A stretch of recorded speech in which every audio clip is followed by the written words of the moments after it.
방송에서 제공하는 투자 정보는 투자 판단에 대한 조언입니다.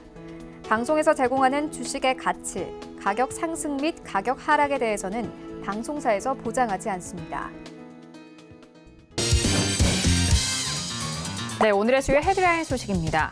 커딜로 백악관 국가경제위원회 위원장은 미중 무역 협상이 정해진 것이 없다고 전했습니다.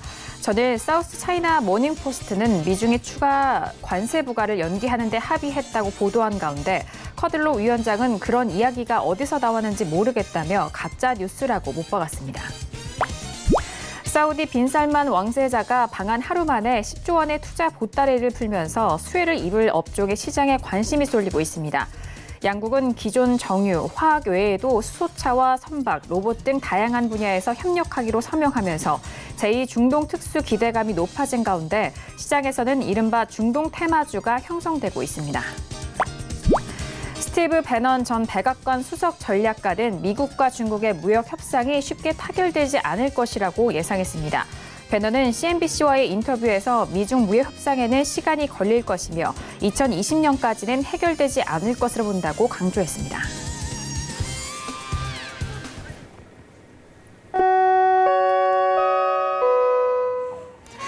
네, 안녕하세요. 평택초등 정석투자 김은혜입니다. 주말에 빅 이벤트죠. G20을 앞두고 오늘 시장에 마무리가 된 상황입니다. 오늘 우리 시장은 양지수 모두 하락으로 마감이 된 상황인데요. 코스피 시장에서는 외국인의 수급이 들어오면서 큰 폭의 지수 하락을 좀 방어를 해준 상황입니다. 전일 외국인은 집중적으로 전기전자 업종 위주로 매수를 사들인 모습을 보여줬는데요. 오늘도 역시나 연일 전기전자 업종으로 매수가 집중됐지만 그 밖의 업종에서는 부진한 가운데 그 밖의 업종은 하락으로 마무리가 된 상황입니다. 하지만 연일 매수를 보여줬었던 외국인의 선물 시장에서의 수급이 오늘은 매도로 돌아선 상황으로 마무리가 됐는데요. 오늘 코스피 시장에서는 이렇게 전반적인 마무리가 된 상황입니다. 한편 코스닥 시장에서는 6거래일 연속 하락으로 이어가고 있는 상황입니다. 오늘 같은 경우에는 코스닥 연일 바이오 업종의 이런 악재 속에서 관련된 종목과 업종에 대한 하락으로 지수 하락에 대한 견인을 한 상황인데요. 이렇게 오늘 금요일장이 모두 마무리가 됐습니다. 오늘도 정석투자와 함께 하시면서 오늘 시장에 대한 정리와 그리고 다음 주 우리 시장에 대한 대응 전략까지도 꼼꼼하게 확인해 보시길 바라겠습니다. 그럼 오늘 시장 흐름 다시 한번 정리합니다. 시세 보시죠. 네, 오늘 코스피 지수는 전일 대비 0.17% 하락한 2130.62의 장을 마쳤습니다. 수급상 확인하시죠. 외국인 홀로 순매수, 반면 개인과 기관의 동반 순매도 이어갑니다. 코스피 시가총액 상위 종목 확인하시죠. 삼성전자는 연일 상승세를 이어가면서 오늘도 1% 넘는 상승으로 47,000원에 마무리가 됐습니다. 현대차는 0.36%의 약보합권 속에서 14만 원에 오늘장 마무리가 됐습니다. 계속해서 코스피 시가총액 상위 종목 확인하시죠. LG화학이 오늘 1% 넘는 상승세로 35만 4,500원에 장을 마쳤고요. 삼성바이오로직스도 1.59% 상승한 32만 원에 오늘장 마무리가 됐습니다. 오늘 코스닥 지수는 전일 대비 1.10% 하락한 690.53의 장을 마쳤습니다. 수급상 확인하시죠. 개인 홀로 순매수, 반면 기관과 외국인의 동반 순매도 이어갑니다. 코스닥 시가총액 상위 종목 확인하시죠. 셀트리온 헬스케어는 0.18%로 연일 하락세를 이어갑니다. 펄어비스는 오늘 보합권에서 마무리가 되면서 21만 2,300원에 오늘장 마무리가 됐습니다. 계속해서 코스닥 시가총액 상위 종목 확인하시죠. 메디톡스는 0.20%의 강보합 속에서 45만 원에 장을 마쳤고요. 셀트리온 제약도 2% 넘는 하락 속에서 4만 8,050원에 오늘장 마무리가 됐습니다. 네, 본격적으로 오늘 금요일장 정석투자 시작합니다. 금요일 저녁은요, 봉추 선생님과 함께합니다. 봉추 선생님 안녕하세요. 네, 안녕하세요. 네, 반갑습니다. 전일 엇갈린 흐름을 보여줬었던 우리 시장은 오늘은 양 지수 모두 하락으로 마무리가 됐는데요. 특히나 코스닥 지수가 연일 하락폭이 좀 큰 상황으로 6거래일 연속 하락세를 이어가고 있습니다. 오늘 금요일장 어떻게 보셨을까요? 네, 같이 하락했다고 하더라도 내용이 확연히 다른 그런 모습이었다고 볼 수가 있겠습니다. 코스피는 오늘 그래도 장중에 반등 시도를 하면서 어느 정도 조금 버티는 흐름이 나왔어요. 그리고 낙폭도 크지 않죠. 그렇다 보니까 뭐 크게 하락하지 않았다 그렇게 좀 느낌을 받을 수가 있는데요. 코스닥 같은 경우는 오늘 또 무너지는 모습을 보였습니다. 역시 시가총액 상위 종목들의 흐름이 좋지 못했는데요. 특히 이 시가총액 상위 종목에 있는 바이오주들이 좋지 못했죠. 역시 계속해서 HLB라든지 또 뭐 신라젠 이런 종목들이 상당히 좋지 못한 흐름을 보이면서 주가의 어떤 시장에 부담을 주는 그런 흐름이었습니다. 지금 코스닥의 가장 큰 문제는 바이오예요. 바이오 계속해서 말씀을 드리지만 제약업종이 워낙 약하기 때문에 지금 지수 자체가 움직이지를 못합니다. 코스닥은 제약의 시가총액 비중이 워낙 크죠. 코스피의 전기전자와 비슷하다고 볼 수가 있겠는데요. 그러다 보니까 힘을 쓰지 못하고 있어요. 그리고 바이오라는 게 어떤 그 분위기에 휩쓸리는 면이 상당히 큽니다. 우리가 그 2017년, 18년 이때 바이오가 한참 갈 때는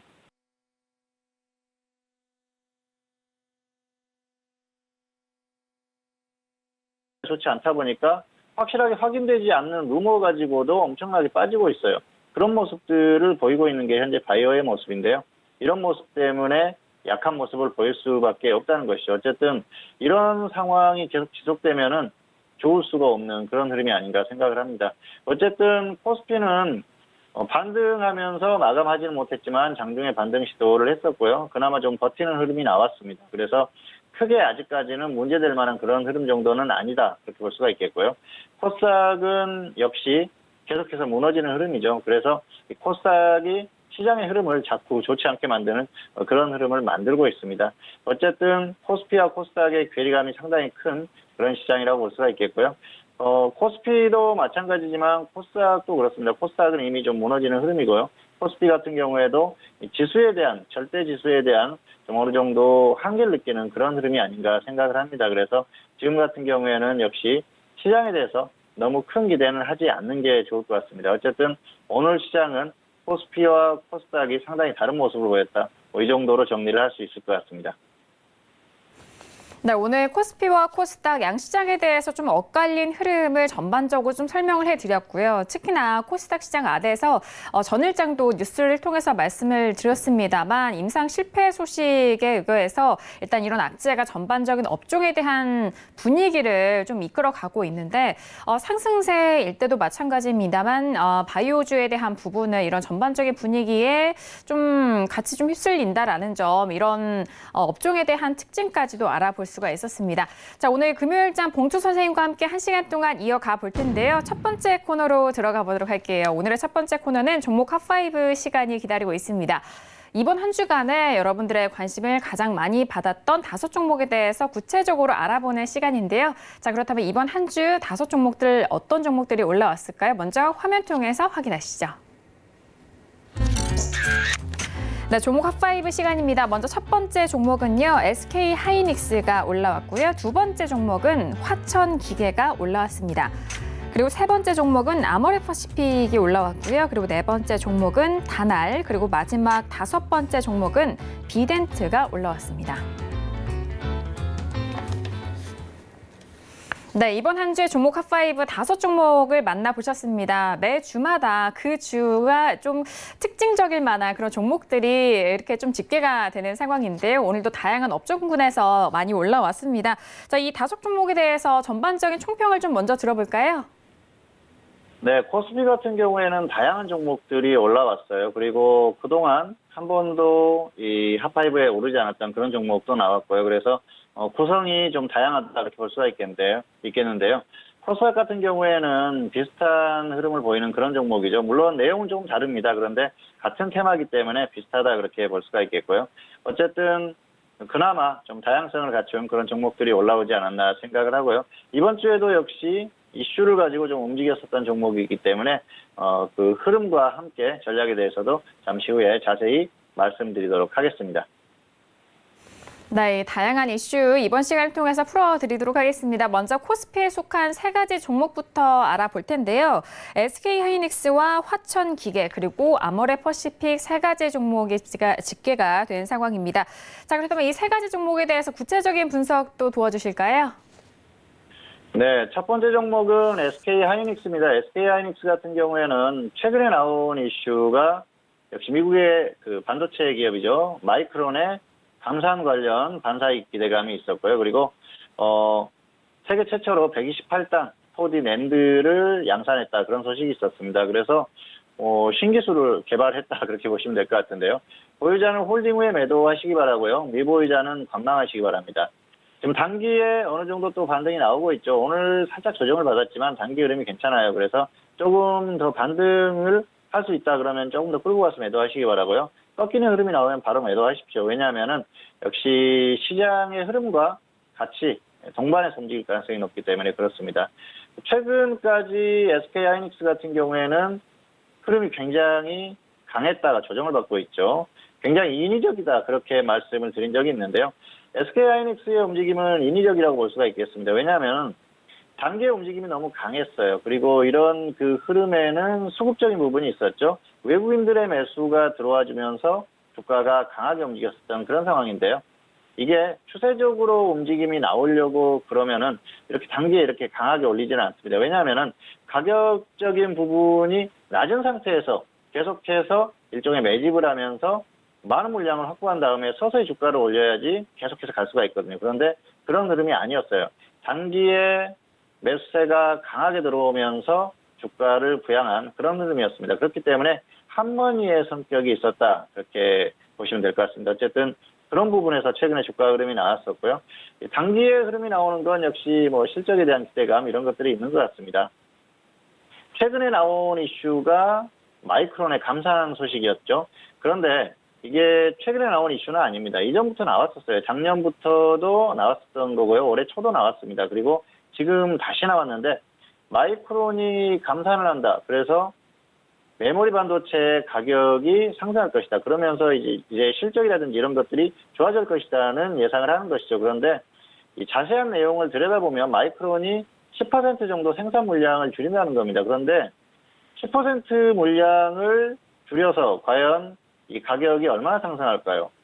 전체적인 글로벌 반도체 기업들, 메모리 반도체 기업들이 전부 다 똑같이 10%를 감산한다고 하면은 가격이 조금 상승할 수 있겠죠. 그런데 SK하이닉스, 삼성전자, 마이크론 이렇게 세 개 기업이 거의 경쟁 구도를 형성하고 있지 않습니까? 그런데 마이크론 자체적으로 10% 감산한다고 해서 이 주가 그 가격이 크게 상승할 만한 상황도 아니고요. 그럼으로 인해서 매출이 상승하고 주가가 상승할 만한 상황은 아니라는 것이죠. 삼성전자나 SK하이닉스도 같이 동참을 해서 감산을 확실히 하고 그리고 제품 가격을 인상을 시키는 그런 흐름이 나온다고 하면은 좋을 수도 있겠죠. 그런데 그런 흐름은 아니에요. 마이크론 자체적으로 감산을 하겠다는 겁니다. 그런데 우리가 생각해 볼 게 이 감산을 하는 이유예요. 감산을 왜 하느냐? 수요가 부족하기 때문에 그렇습니다.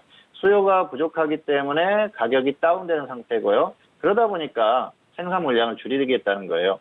현재 시장의 흐름이 좋지 않다는 것이죠. 수요가 좋지 않기 때문에 감산을 하겠다는 건데 이런 게 호재가 될 수 있을까 생각을 해본다고 하면은 역시 호재가 되기는 어렵다는 것이죠.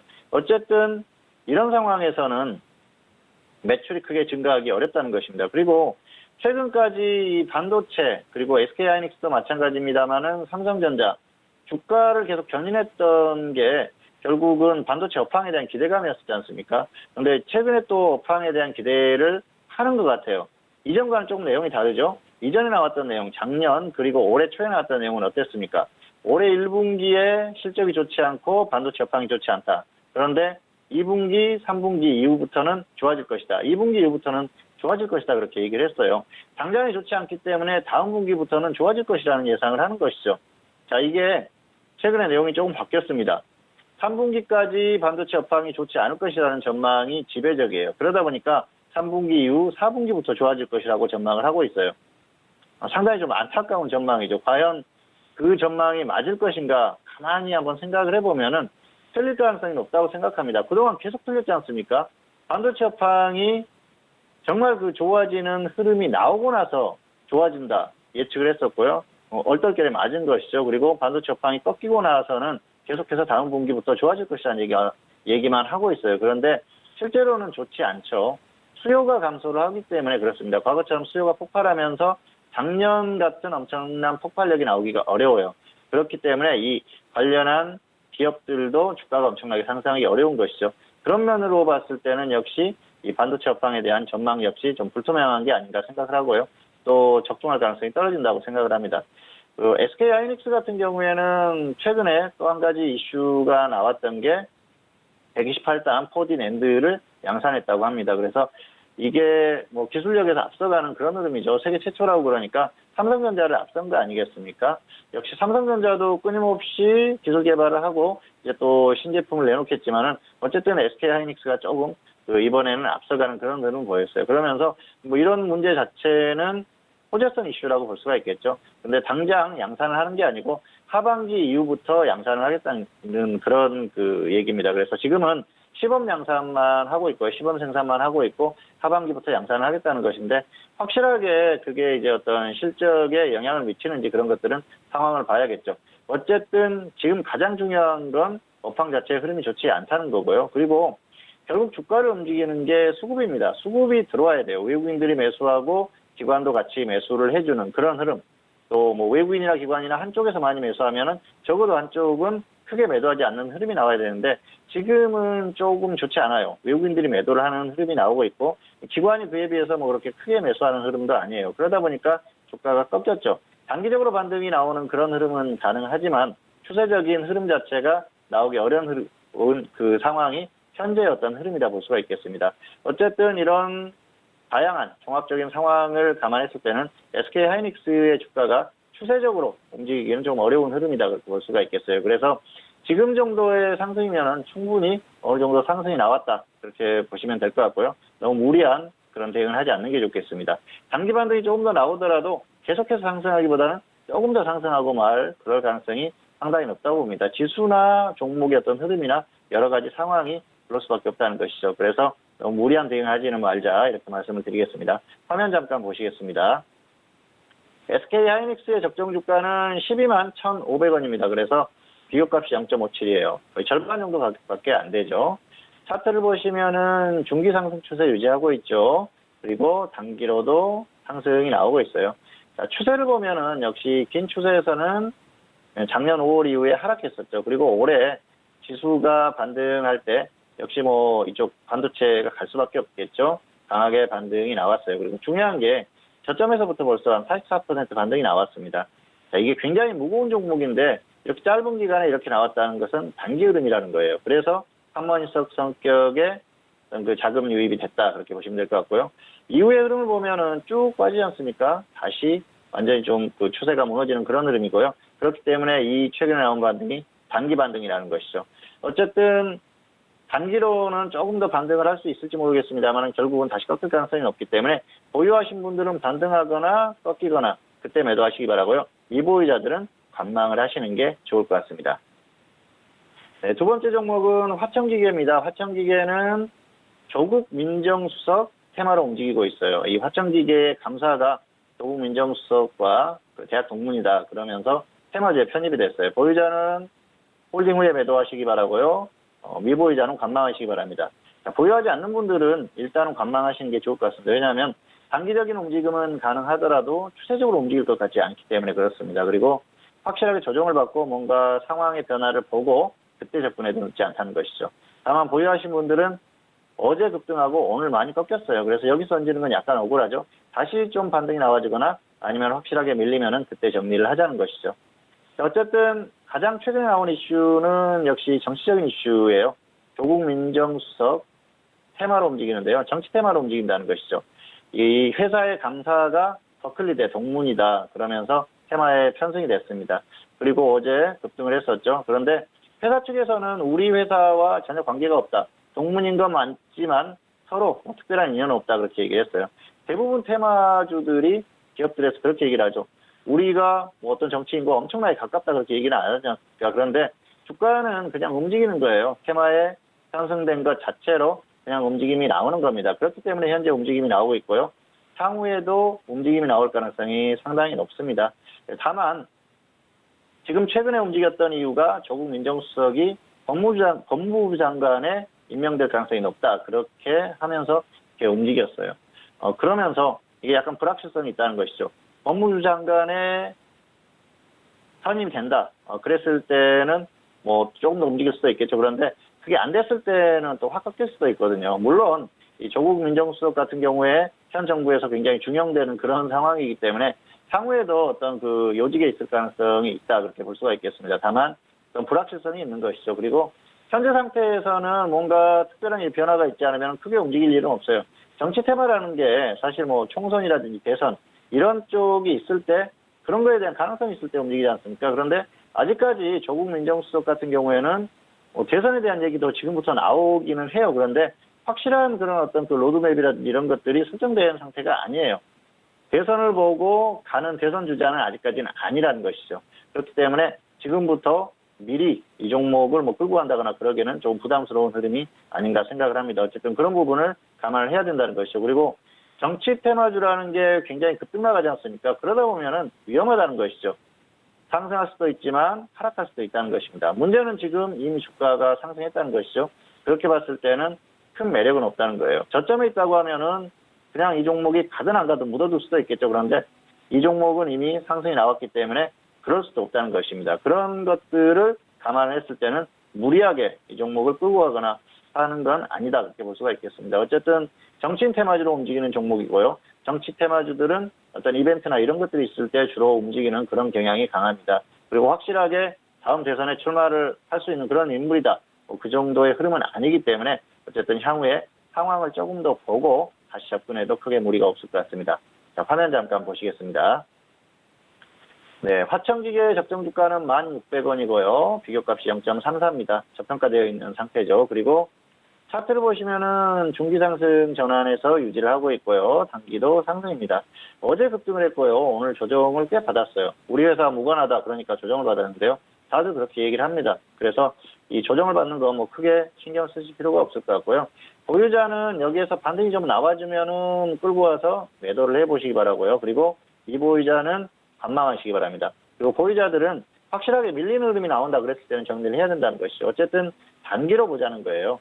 법무장관의 내정이 되든 안 되든 그런 것들이 이제 결과가 나올 거 아닙니까? 그러면은 좋지 않은 결과가 나왔을 때는 꺾일 수가 있으니까 단기로 이슈가 나왔을 때만 대응하시고 그리고 당분간은 관망하시는 게 좋을 것 같습니다. 세 번째 종목은 아모레퍼시픽입니다. 아모레퍼시픽은 화장품주의 대장주죠. 굉장히 실적도 괜찮고요. 여전히 좋은 실적을 유지를 하고 있습니다. 다만 과거의 폭발력을 유지하는 흐름은 아닙니다. 최근에 나온 이슈는 송혜교 씨 관련 이슈로 검색어에 지금 상위에 랭크된 그런 상황이에요. 보유자는 홀딩 후에 매도하시기 바라고요. 미보유자는 관망하시기 바랍니다. 흐름이 완전히 꺾였어요. 그리고 주가가 이미 너무 빠졌기 때문에 보유하신 분들은 끌고 가서 반등이 나와주는 매도를 하거나 아니면 확실하게 더 꺾이면 정리를 하십시오. 여기서 던지기는 억울하다는 것이죠. 이미 너무 빠졌기 때문에 던지는 의미가 없습니다. 그런데 미보유자들은 관망하시기 바랍니다. 흐름이 완전히 끝났어요. 그러다 보니까 이게 언제 다시 상승할지 모릅니다. 무리하게 접근했다가 계속 쭉 빠지면 손절도 못하고 계속 끌려가는 경우가 생기거든요. 그렇게 하지 마시라는 것이죠. 자, 가장 최근에 이슈가 되고 있는 게 배우 송혜교 씨 관련 이슈죠. 이 아모레퍼시픽의 설화수 모델입니다. 그러다 보니까 이 기업의 어떤 그 이미지를 대변한다 그렇게 볼 수가 있겠는데요. 송혜교 씨가 이혼을 한다 그런 이슈가 어제 나왔었죠. 뭐 송송 커플이라고 해서 한때 엄청나게 화제가 됐었는데 결국 그 둘이 결혼을 하고 그리고 다시 이혼을 하는 흐름이에요. 개인적으로는 좀 그 여러 가지 좀 걱정도 하고 그랬었는데 어쨌든 잘 살기를 바랬는데 좀 안타까운 흐름이 아닌가 생각을 합니다. 그런데 이게 이제 그 모델이다 보니까 제품의 이미지에 흠집을 주지 않을까. 그리고 관련해서 매출이라든지 이런 것들에 영향을 주고 또 주가의 흐름에도 영향을 주지 않을까 그렇게 생각을 하는 것 같습니다. 그런데 지금 이 송혜교 씨가 이혼하는 것 자체로는 뭐 크게 기업에 타격을 줄 것 같지는 않습니다. 왜냐하면은 화장품을 지금 사용하고 있는 사람들이 모델이 이혼한다고 해서 사용하지 않을 그럴 상황도 아니고요. 그리고 또 모델이 이혼한다고 해서 이 제품을 안 사거나 그러지도 않을 겁니다. 그래서 어쨌든 그런 부분을 봤을 때는 크게 영향을 미칠 만한 그런 사안 정도는 아니다. 그렇게 볼 수가 있겠고요.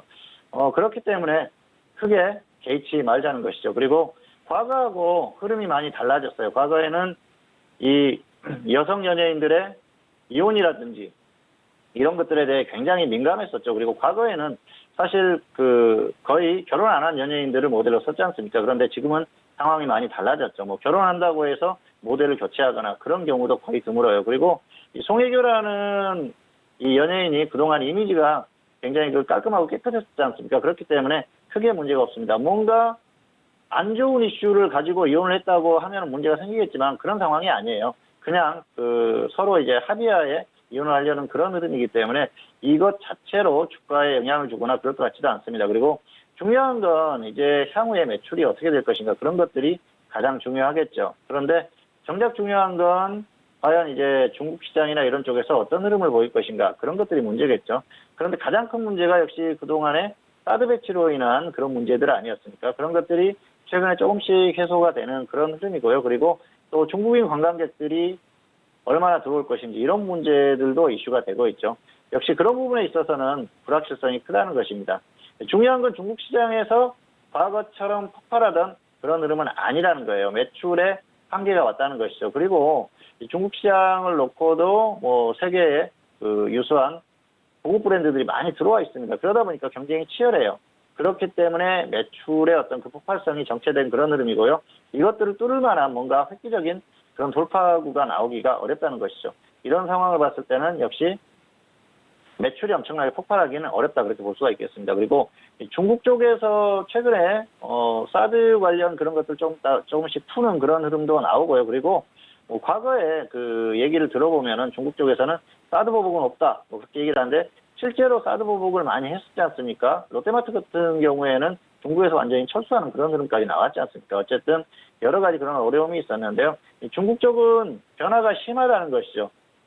어제가 다르고 오늘이 다른 그런 모습을 보이는 경우가 많았어요. 그렇기 때문에 지금은 조금 유해진 그런 상황이지만 언제든지 이런 것들이 바뀔 수 있다는 것이죠. 여러 가지 그건 정치적인 지형에 따라서 달라질 수 있다 그렇게 볼 수가 있겠고요. 어쨌든 과거처럼 중국 시장에서 폭발하는 흐름은 이제는 어렵다. 그렇기 때문에 화장품주들의 실적에 있어서도 과거 같은 그런 흐름이 나오기는 어렵다고 보는 게 맞을 것 같습니다.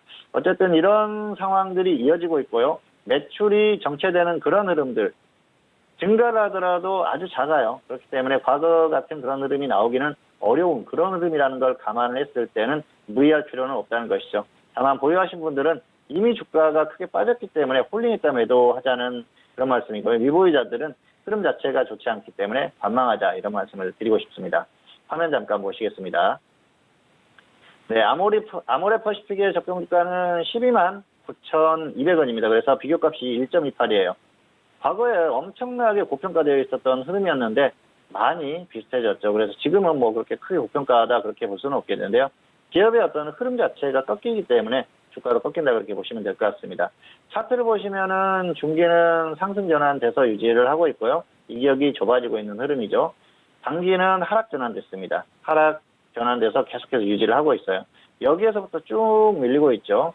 자, 이전에 중국인 관광객들이 다시 어떤 그 증가 가능성 그런 것 때문에 조금 반등이 나왔었는데요. 크게 가지 못하고 결국 꺾이는 흐름입니다. 추세 자체가 좋지 않다는 것이죠. 자, 추세를 보시면은 역시 완전히 꺾인 흐름이지 않습니까? 그래서 이런 흐름이 이어질 가능성이 높고요. 저점을 이탈하고 하락할 가능성이 상당히 높다. 그렇게 보고 있습니다. 그렇기 때문에 보유하신 분들이라고 하더라도 너무 길게 끌고 가다가는 조금 낭패를 볼 가능성이 높다. 그래서 적당히 반등이 나와주면 매도하거나 더 꺾였을 때 매도하시기 바라고요. 미보유자들은 굳이 흐름이 좋지 않기 때문에 무리해서 접근하지 마시다. 이런 말씀을 드리면서 설명을 마치도록 하겠습니다. 네, 먼저 코스피에 속한 세 가지 종목에 대해서 알아봤습니다. 먼저 첫 번째 종목은 SK하이닉스였습니다. 오늘 1%의 하락으로 69,500원에 장을 마친 상황인데요. 이 전부터 미국의 마이크론에 대한 감산 반사 이익에 대한 기대감을 받고 있는 상황입니다. 이 기대감이 최근에 발생한 것이 아니라 워낙 좀 노출이 많이 됐었던 이슈이기도 한데요. 보유자는 현재 구간에서 홀딩 이후의 매도, 그리고 미보유자에 대해서는 현재 구간에서 관망에 대한 의견을 주셨습니다. 자, 그리고 두 번째 종목은요, 화천기계가 올라왔는데요. 최근에 뚜렷한 모멘텀이 없는 장세 가운데 테마주들이 좀 들썩이고 있고 특별히 또 정치 테마 관련돼서도 움직이고 있는 상황입니다. 화천기계 같은 경우에는 조국 수석과의 동문으로 좀 엮이면서 이런 조국 민정수석 테마주로 좀 분류가 된 상황인데요. 보유자는 단기 홀딩 이후에 매도에 대한 의견이고요. 미보유자는 현재 구간 관해서 관망에 대한 의견을 주셨습니다. 따라가지 말자라는 의견이시고요. 자, 그리고 세 번째 종목은 아모레퍼시픽이었습니다. 이 종목도 마찬가지로 이번 주에 좀 이슈가 있었는데요. 광고 모델이 좀 송혜교인 관계로 관련돼서 좀 검색어의 증가가 좀 이어진 상황입니다. 보유자는 홀딩 이후에 매도, 그리고 미보유자는 역시나 관망에 대한 의견을 주신 만큼 이 세 가지 종목에 대해서도 꼼꼼하게 확인하시고 대응해 주시길 바라겠습니다. 자, 그렇다면 이어서 코스닥에 속한 두 가지 종목에 대해서 알아볼 텐데요. 다날과 비덴트가 올라왔습니다. 오늘 다날 같은 경우에는 약보합 마감으로 3,745원에 마감이 된 상황이고요. 그리고 비덴트는 오늘 8% 넘게 빠지면서 8,900원에 장을 마친 상황입니다. 자, 봉투 선생님 두 가지 종목에 대해서도 구체적인 분석 도와주실까요? 네, 먼저 다날입니다. 다날 같은 경우에는 실생활에 활용 가능한 암호화폐 기술을 가지고 있다. 그러면서 급등이 나왔어요. 최근에 또 그 가상화폐 중개 그 기업에 간접 투자를 했다. 그런 이슈가 있었죠. 보유자는 홀딩 후에 매도하시기 바라고요. 미보유자는 조정 시에 단기 접근하시기 바랍니다. 단기적으로 흐름이 나오고 있어요. 그래서 충분히 조정을 받으면 접근 가능하고요. 보유하신 분들은 흐름이 괜찮기 때문에 조금 더 끌고 와서 매도를 해도 될 것 같습니다. 이제 흐름이 나오지 않습니까? 그렇기 때문에 그냥 섣불리 던질 필요는 없다, 그렇게 볼 수가 있겠습니다. 최근에 그 이슈가 되고 있는 게 다날 같은 경우에는 이슈라고 할 수가 있죠. 뉴스가 나왔던 게 실생활에 적용 가능한 그 암호화폐 기술을 가지고 있다, 그렇게 얘기가 나오고 있습니다. 자, 페이코인이죠. 다날이 선보인 페이코인이 실생활에 지금 적용을 하고 있죠. 그래서 커피라든지 제과점 그리고 편의점 이런 데서 사용이 가능하다고 합니다. 그래서 실생활에 이것들을 사용할 수 있다고 하면은 편안하겠죠. 물론 가맹점이라든지 이런 쪽을 가맹을 맺어서 사용을 하겠죠. 어쨌든 현재 사용을 하고 있기 때문에 전혀 사용하지 못하는 그런 코인들보다는 훨씬 편리하겠죠. 그런 면에서 조금 부각이 되는 것 같아요. 아무래도 이런 기술력을 가지고 향후에도 시간이 가면은 더 좋은 어떤 그런 것들을 선보일 가능성이 높다, 그렇게 기대를 하는 것 같습니다. 그런 것들이 매출 증가를 가져올 수 있고요. 그러면서 주가 흐름도 가져올 수 있다, 그렇게 생각을 하는 것 같습니다. 그리고 또 자회사죠. 다날 엔터테인먼트가 두나무에 간접 투자를 했답니다. 두나무 같은 경우에는 가상화폐 거래 소지 않습니까? 어쨌든 그런 사업을 하기 때문에 그쪽에 투자를 했다, 그러면서 기대감을 갖는 것 같아요. 그런데 이런 이슈가 나온다고 해서 주가가 상승하지 않을 수도 있습니다. 이슈가 있는다고 해서 이게 아무런 효과가 없다고 그러면은 주가가 상승할 이유가 없지 않습니까? 그런데 최근에 이제 상승이 나오고 있는 게 비트코인이 급등을 했어요. 비트코인이 상승을 하면서 암호화폐 테마주들이 전반적으로 강세를 보였습니다. 그러면서 이 이슈가 나오면서 같이 움직이거든요. 어쨌든 비트코인의 상승 그리고 암호화폐 테마주들의 강세, 이런 것들 때문에 주가가 움직이고 있는 그런 상황입니다. 그래서 당분간은 움직임이 조금 더 나올 것 같아요. 다날 같은 경우에는 오늘 조금 조정을 받았다가 다시 반등이 나왔었는데요. 어쨌든 흐름을 보면은 강합니다. 강한 흐름이 나오고 또 어제부터 움직이기 시작했기 때문에 이제 시작이라는 것이죠. 추세적으로 쭉 테마주들이 간다고 봤을 때 이제 시작 단계라는 것입니다. 테마주들이 물론 조금 가다가 꺾일 수도 있습니다. 그런데 조금 더 간다고 했을 때는 여기에서 그냥 던질 필요는 없다는 것이죠. 조금 더 끌고 가서 던져도 되고요. 보유하지 않는 분들 같은 경우에는 조정을 받으면 충분히 접근해도 괜찮다, 그렇게 볼 수가 있겠습니다. 화면 잠깐 보시겠습니다. 다날의 적정 주가는 1,100원입니다. 그래서 비교값이 0.36이에요. 3분의 1 정도밖에 안 되죠. 차트 보시면은 중기는 하락 추세고요. 단기는 상승 추세입니다. 단기에 급등이 나왔죠. 어제 급등이 나왔고요. 20% 넘게 상승했다가 그리고 오늘 조금 조정을 받았다가 다시 반등했는데요. 흐름이 나쁘지 않습니다. 그리고 길게 보면은 암호화폐 테마주들이 과거에 계속 움직임이 나왔지 않습니까? 그때 같이 움직였었어요. 그러다가 지금 쭉 조정을 받고 이제 움직임이 나옵니다. 지수가 대폭 나가는 상황만 아니면 단기적인 움직임 정도는 충분히 가능하다고 보고요. 테마가 전반적으로 움직이기 때문에 충분히 가능하다는 것이죠. 보유자는 가면은 조금 더 끌고 가보시기 바라고요. 조정을 받으면은 그때는 매도를 해야겠죠. 그런데 보유하지 않는 분들은 이렇게 조정을 받았을 때 단기적으로 접근을 해보자, 그렇게 말씀을 드리겠습니다. 어쨌든 단기 흐름을 적절히 이용하시면은 크게 무리가 없는 그런 상황이라고 말씀을 드리겠습니다. 자, 비덴트 같은 경우에는 비트코인 가격이 급등하면서 같이 급등을 했었던 그런 상황입니다. 자, 암호화폐 테마주의 대표적인 종목이죠. SGI 평가정보, 비덴트 이런 종목입니다. 또 우리기술투자 뭐 이런 종목들이 있죠. 어쨌든 강세를 보였다가 조정을 받는 흐름인데요. 보유자는 홀딩 후에 매도하십시오. 지금 이미 많이 조정을 받았어요. 그렇기 때문에 여기에서 반등이 나와줄 수도 있고요. 아니면 더 꺾이면 그때 정리하시기 바라고요. 미보유자들은 조금 더 조정을 받으면은 충분히 접근할 만하다. 그렇게 말씀을 드리겠습니다. 자, 비트코인이 최근에 강세를 보였죠. 그러면서 테마주들이 강하게 움직임이 나왔어요. 비트코인이 1,600만 원을 넘어갔습니다. 그랬다가 조금 조정을 받는 그런 흐름인데요. 어쨌든 상당히 그 낙폭이 컸었죠. 조정을 크게 받았었는데 굉장히 단기에 크게 상승을 했어요. 벌써 비트코인이 최근 저점에서 200% 이상 상승이 나왔어요. 뭐 저점에서 들어갔다고 하면 200% 이상 수익이 나온 것이죠. 비트코인이 이렇게 추세적으로 쭉 가다 보니까 결국은 테마주들이 움직임이 나오고 있습니다. 조금 늦은 감이 있어요. 왜냐하면은 자, 그동안 다른 테마주들에 너무 집중이 돼 있었어요. 대북 테마라든지 뭐 5G 이런 쪽에 워낙 집중이 돼 있다 보니까 비트코인이 관심을 암호화폐 테마가 관심을 받지를 못했었는데 최근에 그쪽에 어떤 흐름이 약간 정체된 흐름이 나오니까 이쪽의 흐름이 나오는 것 같습니다. 그리고 지금 결국 비트코인이 급등을 했지 않습니까? 이런 모습을 따라서 주가가 급등을 한 것이죠. 따라서 비트코인의 어떤 흐름이 유지가 된다. 암호화폐들의 흐름이 유지가 된다. 그랬을 때는 이 테마주들이 조금 더 움직일 가능성이 높습니다. 최소한 단기적인 움직임이 있었기 때문에 조정을 받더라도 다시 한번 움직일 가능성이 있다는 것이죠.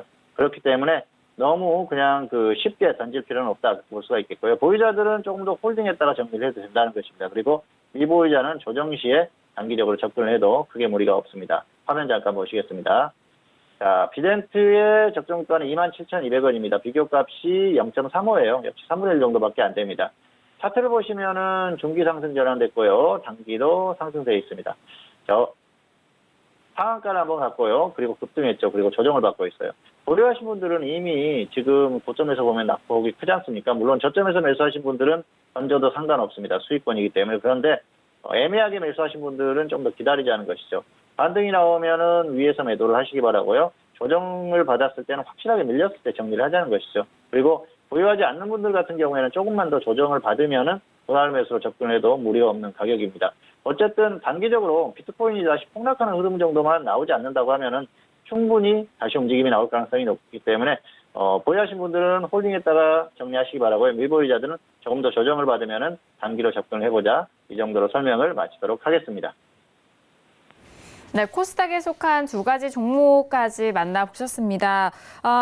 첫 번째 종목은요, 다나리였습니다. 실생활 적용 가능한 높은 암호화폐 기술 보유 소식이 들려왔고, 최근에 또 비트코인 가격이 1,200만 원까지도 좀 돌파를 한 상황 속에서 관련돼서 많이 좀 움직였는데요.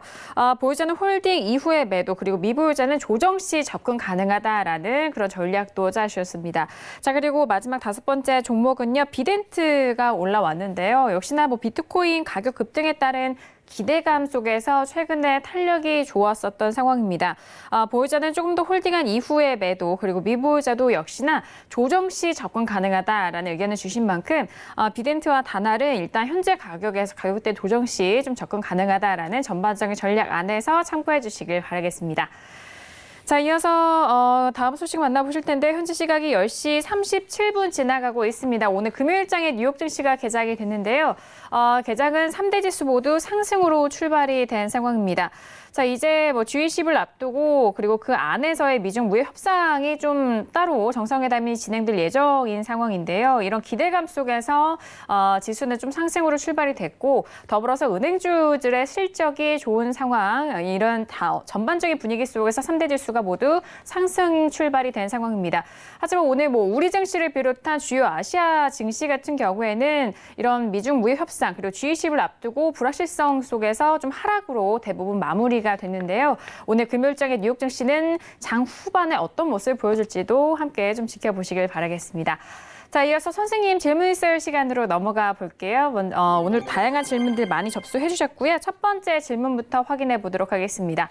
자, 오늘 첫 번째 질문은요. 끝자리 3224님의 질문입니다. 코아스를요. 매수가 1,860원에 비중은 25% 질문 주셨습니다.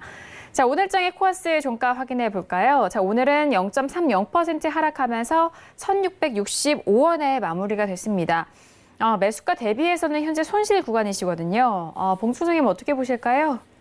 네, 학점은 D고요. 본전 매도하시거나 손절 마이너스 20% 대응하시기 바랍니다. 대북 테마주죠. DMZ 테마예요. 그래서 트럼프 대통령이 DMZ 방문한다 그런 이슈로 움직였었죠. 방문할 수도 있고 또 날씨가 안 좋으면 못 갈 수도 있습니다. 그래서 이런 종목들은 오늘까지 정리를 해야 되는데 못하셨다고 하더라도 향후에 또 대북 관련 이슈로 움직임이 나올 수 있으니까 당기에 대북 테마주들이 나쁘지는 않아요. 그래서 본전 오면 정리하시거나 아니면 확실하게 밀렸을 때 마이너스 20%에 손절하시기를 바라겠습니다.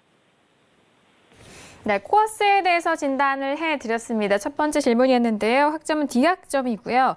현재 손실 구간이십니다. 반등 시에는 본전에 대한 매도, 그리고 손절에 대해서는 마이너스 20% 대응 전략까지도 참고해 주시길 바라겠습니다.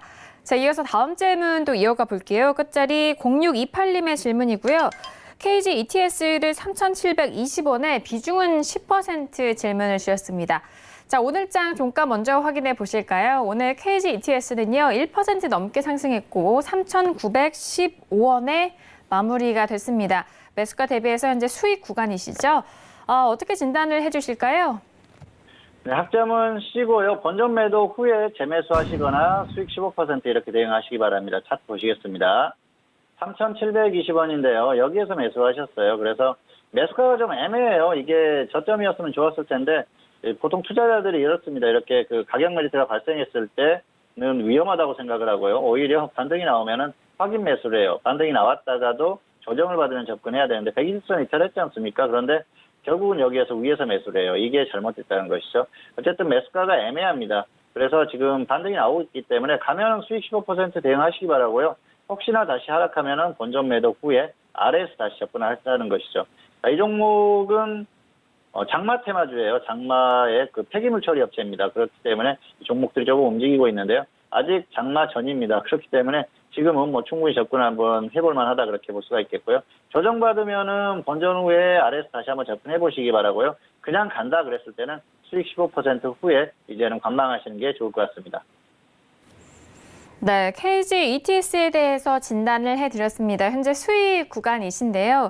하락 시에는 본전 매도, 그리고 이후에 재매수 또는 수익에 대해서는 15% 대응 전략을 말씀을 해드렸습니다. 수익을 좀 챙기시고 난 이후에 눌렸을 때에도 재접근 가능하다라는 의견이시니까요. 다시 한번 확인해 주시길 바라겠습니다. 자, 이어서 다음 질문 이어가 볼게요. 끝자리 6682님의 질문이고요. 파미스를 1,230원에 비중은 30% 질문을 주셨습니다. 오늘장의 파미셀 종가는요, 4% 넘게 빠졌네요. 7,780원에 마무리가 됐습니다. 지금 10,000원대 매수하셨는데 지금 8,000원대도 깨진 만큼 손실이 좀 꽤 크신 상황인데요. 자, 봉준 선생님, 파미셀 어떻게 대응하면 좋을까요? 네, 학점은 D고요. 본전 매도 하시거나 손절 마이너스 25% 대응하시기 바랍니다. 계속 밀리면 정리하자는 것이죠. 지금 마이너스 23% 정도 돼요. 밀리는 종목을 미련 갖고 계속 잡고 있지 마시고요. 정리하시기 바랍니다. 그리고 바이오가 최근에 또 흐름이 안 좋으니까 더 안 좋아요. 이게 항암제에 대해서 조건부 허가가 반려되면서 그때부터 계속 하락하고 있어요. 이걸 전환시킬 수 있는 뉴스가 나오지 않으면은 상승하기 어렵습니다. 그래서 뭐 그런 것들을 기대하기가 좀 어려운데요. 어쨌든 반등이 나온다고 하면 또 강하게 반등이 나올 수도 있으니까 본전까지는 한번 기다려보자는 것이죠. 차트 잠깐 보시겠습니다. 1,230원에 매수하셨으니까 여기에요. 그래서 매수 자체는 하실 수 있어요. 하락하다가 조금 반등하는 흐름 나오니까 매수해 볼 수 있습니다. 그런데 손절가를 지켜야 되는데 기준이 없어요. 이렇게 하시면 안 됩니다. 손절가를 마이너스 10%가 넘어가면 손절하기 힘듭니다. 그래서 항상 10%에 잘라주시기 바라고요. 어쨌든 지금은 흐름 자체가 계속 밀리지 않습니까? 그리고 이게 뭐 실적이 엄청나게 나오는 종목도 아니에요. 그리고 이슈가 있어야 움직이는데 혹시라도 이슈가 나오면은 강하게 한번 반등할 수 있습니다. 그때는 본전 매도 하시기 바라고요. 더 하락하면 그냥 마이너스 25% 정리 후에 당분간 관망하시는 게 좋을 것 같습니다. 네, 파미셀에 대해서 진단해드렸습니다. 최근에 앞서서도 말씀을 드렸다시피 코스닥 지수 안에서 바이오 업종이 좀 부진한 모습을 보여주고 있는데요. 현재 손실이 좀 크신 상황입니다. 반등 시에는 본전 매도, 그리고 손절에 대해서는 마이너스 25%에 대한 손절 라인까지도 참고해 주시길 바라겠습니다. 자, 이어서 다음 질문도 이어가 볼게요. 끝자리 7065님의 질문이고요. 계양전기를 매수하셨고 매수가는 3,680원에 비중은 15% 질문 주셨습니다. 오늘장의 계양전기 종가는요 0.57% 하락하면서 3,465원에 마무리가 된 상황입니다. 지금 손실 구간이시네요. 어떻게 보실까요? 네, 학점은 C고요. 본전 매도 후 재매수하시거나 아니면은 3,300원에 한번 추가를 하셔가지고 손절 마이너스 10%, 수익 플러스 20% 이렇게 보시기 바랍니다. 차트 잠깐 보시겠습니다. 3,680원이죠. 그래서 여기에서 매수하셨는데요. 거의 3,700원이에요. 추격 매수 하신 거죠. 일종의 추격 매수라고 볼 수가 있겠는데요. 저점에서 반등이 얼마 안 나왔다고 해도 여기에서 매수할 필요가 없죠. 차라리 여기에서 매수하는 게 낫겠죠. 어쨌든 아쉽습니다. 기다렸다가 매수를 하는 것도 맞고요. 그리고 이게 전기차 테마예요. 그렇기 때문에 테마주기 때문에 기대를 해볼 수 있다는 것이죠. 다만 매수가가 높고 매수 이후에 하락했기 때문에 번져놓으면 정리 후에 아래에서 다시 한번 접근하자는 것이고요. 그리고 그냥 더 하락했을 때는 3,300원에 한번 추가하자는 것입니다. 테마주기 때문에 지수와 상관없이 움직일 수도 있고요. 그리고 이슈로 움직일 수도 있습니다. 어쨌든 단가를 한번 낮춰서 그리고 대응을 해보자는 것입니다. 단가를 낮췄을 때는 손절 마이너스 10% 꼭 지켜주시기 바라고요. 반등하면 수익은 20% 정도까지 한번 노려보자. 이렇게 말씀을 드리겠습니다. 네, 계양전기에 대한 진단이었습니다. 학점은 C학점 확인됐고요. 본전 매도 이후에 재매수 또는 3,300원에 추가 매수한 이후 손절에 대해서는 10% 그리고 수익에 대해서는 20% 대응 전략까지도 참고해 주시길 바라겠습니다. 자, 이어서 다음 질문, 마지막 질문 이어가 보도록 하겠습니다. 끝줄이 1354님의 질문이고요.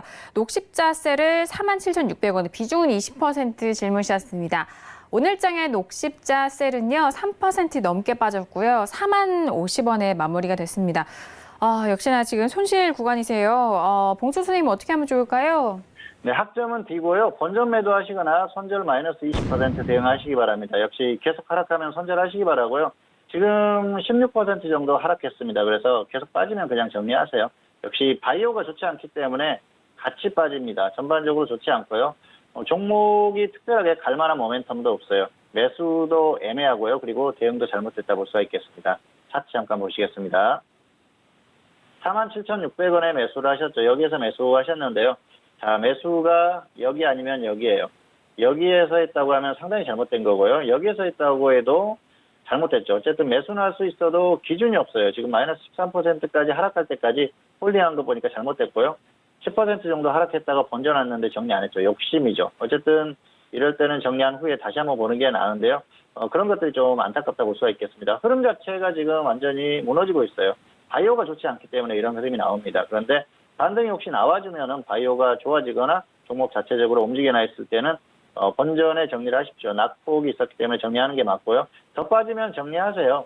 지금 제약업종이 추세적으로 갈 만한 그런 분위기가 아니에요. 계속 하락하면 붙들고 있으면 손실이 커질 뿐입니다. 그때는 정리한 후에 저점을 확인하고 나서 다시 한번 접근하더라도 정리를 하는 게 좋겠습니다. 그래서 본전 매도하시거나 손절 마이너스 15%, 손절 마이너스 20% 이렇게 대응을 해주시기를 바라겠습니다. 네, 녹십자 셀에 대해서 진단해드렸습니다. 학점은 D학점으로 확인됐고요. 본전 매도 또는 손절은 마이너스 20% 대응까지 참고해 주시길 바라겠습니다. 자, 오늘도 선생님 질문 있을 시간을 통해서 다양한 질문들에 대한 상담 도와드렸습니다. 말씀드린 내용에 대해서는요, 투자 판단에 대한 조언이고요. 해당 상품의 가치와 수익률을 보장하지 않는다는 점 다시 한번 이해해 주시길 바라겠습니다. 자, 오늘 이렇게 금요일장이었습니다. 그리고 이제 주말 새에는 주식 관련돼서도 많은 소식이 나올 것 같은데요. 그렇다면 다음 주 우리 시장에 대한 전망 어떻게 보시는지 이야기 나눠보도록 하겠습니다. 자, 봉추 선생님 다음 주 월요일장 그리고 다음 주 전반적으로 우리 시장 어떻게 전망하실까요? 네, 다음 주장 같은 경우에는 약간 혼조세의 어떤 흐름이 나올 가능성이 높다고 보는데요. 단기적으로 한국 시장 같은 경우에는 단기 고점에서 움직이는 게 맞습니다. 단기 고점에서 횡보한 후에 방향성이 결정될 가능성이 높은데요. 위보다는 아래일 가능성이 높다. 현재로서는 그렇게 보고 있습니다. 추세적인 흐름 자체가 좋지 않기 때문에 강한 탄력을 보이면서 위로 쭉 뻗어나가기보다는 역시 횡보 이후에 조정을 받을 가능성이 높다고 봅니다. 어쨌든 한국 시장 자체적으로만 놓고 봤을 때는 그런 흐름이 맞다고 보는데요. 변수는 해외 증시다 그렇게 볼 수가 있겠죠. 미국 시장이 가격에 대한 부담이 있기 때문에 크게 가기가 어렵습니다. 그런데 그럼에도 불구하고 엄청나게 폭등을 해준다거나 하는 흐름이 나오면 한국 시장도 조금 더 움직일 수 있겠죠. 그런데 그런 흐름이 나오기가 어렵다고 보고요. 그런 흐름만 아니라고 하면은 역시 한국 시장은 고점에서 횡보 후에 다시 조정을 받을 가능성이 높다. 현재로서는 그렇게 보고 있습니다. 그래서 지금부터는 역시 지수가 어느 정도 고점 부근에 왔다고 보기 때문에 보수적인 관점에서 대응을 하시는 게 맞을 것 같고요. 아무래도 역시 그 강하게 가는 흐름보다는 다시 좀 꺾일 수 있는 그런 흐름 가능성이 높기 때문에 그런 부분을 염두에 두고 대응을 하시는 게 좋을 것 같습니다. 네, 단기 고점에 대해서 또 횡보한 이후에 방향성이 결정될 것으로 예상이 된다라는 그런 전망이셨고요. 해외 증시가 역시나 좀 변수로 작용할 것이다라는 말씀까지 들어봤습니다. 자, 오늘 금요일장 봉추 선생님과 함께 했는데요. 함께 해주신 봉추 선생님과는 여기서 인사 나누도록 하겠습니다. 오늘 말씀 감사합니다. 감사합니다. 네, 오늘 저희가 준비한 소식과 내용은 여기까지입니다. 저희 방송은요, 서울경제TV 홈페이지를 통해서도 다시 한번 확인할 수가 있으니까요. 많이 활용해 주시길 바라겠습니다. 그럼 저희는 다음 주 이 시간에 다시 돌아오도록 하겠습니다. 함께해 주신 여러분, 오늘도 고맙습니다.